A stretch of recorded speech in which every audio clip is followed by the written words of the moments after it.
गुरु नानक देव जी अपने प्रिय साथी भाई मर्दाना जी के साथ दुनिया में सत्य और नाम का संदेश फैलाने के लिए यात्रा कर रहे थे।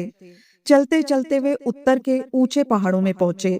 चारों तरफ बर्फीली हवाएं चल रही थी। ऊंचे ऊंचे पहाड़, गहरी खामोशी, और उस खामोशी के बीच कुछ सिद्ध योगी तपस्या कर रहे थे।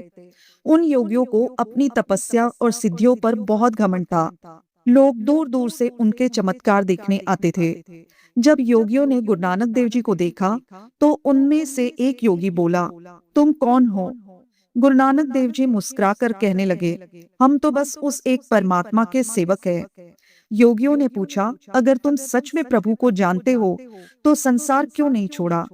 परिवार, रिश्ते और माया में रहकर कोई परमात्मा को नहीं पा सकता।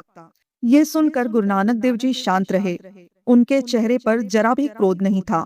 उन्होंने बहुत प्यार से कहा, सच्चा योग जंगलों में भागने से नहीं मिलता। सच्चा योग है संसार में रहकर भी मन को प्रभु से जोड़ना, अपने परिवार की जिम्मेदारियां निभाना और हर पल नाम जपना। गुरुजी की ये बात सुनकर योगी गुस्से में आ गए। एक योगी जोर से बोला, अगर तुम्हारे अंदर कोई शक्ति है तो हमें दिखाओ। वहां पास में एक सूखा पेड़ खड़ा था। न उस पर पत्ते थे न फल।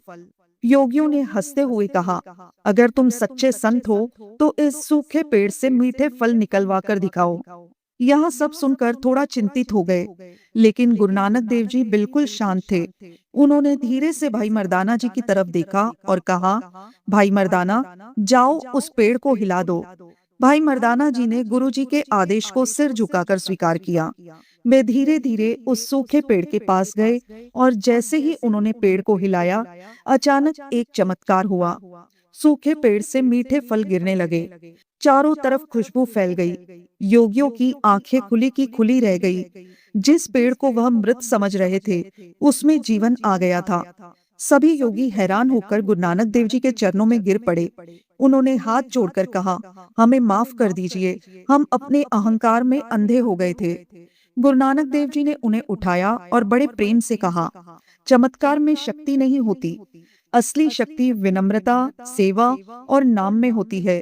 ये सुनकर योगियों की आंखों से आंसू बहने लगे। उस दिन उन्हें समझ आया कि सच्चा संत वह नहीं जो जंगलों में बैठकर केवल सिद्धियां दिखाए, बल्कि सच्चा संत वह है जो लोगों के बीच में रहकर उन्हें प्रेम, सेवा और नाम का रास्ता दिखाए।